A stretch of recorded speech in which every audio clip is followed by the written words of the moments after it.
அக்காலத்தில் மத்தேயு என்பவர் சுங்கச்சாவடியில் அமர்ந்திருந்ததை இயேசு கண்டார். அவரிடம், என்னை பின்பற்றி வா என்றார். அவரும் எழுந்து இயேசுவை பின்பற்றி சென்றார்.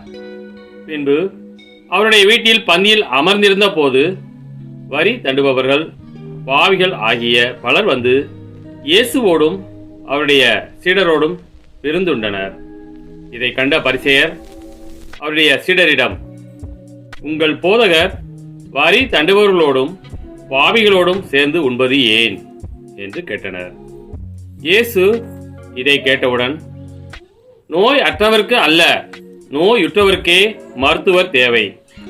வலியை அல்ல, இரக்கத்தையே விரும்புகிறேன் என்பதன் கருத்தை நீங்கள் போய் கற்றுக்கொள்ளுங்கள். ஏனெனில் நேர்மையாளரை அல்ல, பாவிகளையே அழைக்க வந்தேன் என்றார்.